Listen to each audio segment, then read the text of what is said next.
अस्सलाम वालेकुम जी। अस्सलाम वालेकुम जी। दो बच्चे ने, दोवें विआह ते ने मैं ते मैं अपना कारोबार करना ते रोटी खाना वा ते प्यो कोल रहना वा ते किराए ते मकान है जी। और मेरे को की है जी। आखो जी महंगाई बहुत हैगी है ते चीज़ां बहुत महंगियां ने। कभी 200 रुपये लभ जाता है, कभी 300 लभ जाता है। शुक्र अलहमदुलिल्लाह करीदा ते गुजारा करने पे हाँ। बीमार भी रहना, मैं अपनी दवाई भी खाना।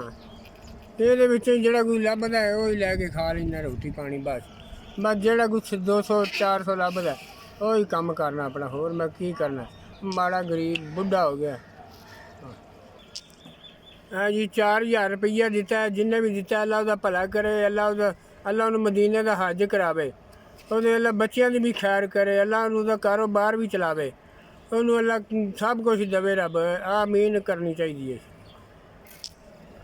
ਤਾਂ ਜੀ ਇਹਦੇ ਵਿੱਚੋਂ ਮੈਂ ਤਰਾਂ ਵੀ ਲੈ ਆਵਾਂਗਾ। ਆ ਮੈਨੂੰ ਮਿਲ ਗਏ ਨੇ ਪੈਸੇ, ਅੱਲਾ ਤੁਹਾਡੀ ਖੈਰ ਕਰੇ। ਮੈਨੂੰ ਪੈਸੇ ਮਿਲ ਗਏ ਨੇ, ਕੋਈ ਪਕਾਨਿਆਂ ਵੀ, ਕੋਈ ਆਪਣਾ ਦਵਾਈ ਦਾ ਵੀ ਇਸਤੇਮਾਲ ਕਰਾਂਗਾ, ਕੋਈ ਪਿਓ ਦੀ ਦਵਾਈ ਲੈ ਆਵਾਂਗਾ ਤੇ ਜਿਹੜਾ ਕੋਈ ਕਾਰੋਬਾਰ ਕੋਈ ਆਪਣਾ ਕਰ ਲਾਂਗਾ।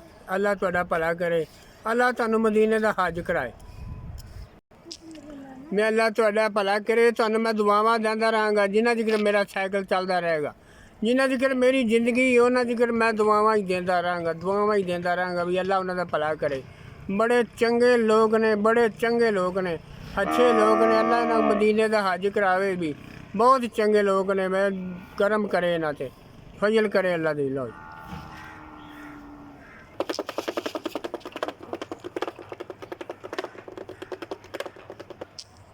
SBS ਜਿਨ੍ਹਾਂ ਨੇ ਮੈਨੂੰ ਮੇਰੀ ਮਦਦ ਪਹੁੰਚਾਈ ਹੈ, ਉਹਨਾਂ ਦੀ ਬੜੀ ਮਿਹਰਬਾਨੀ ਹੈ।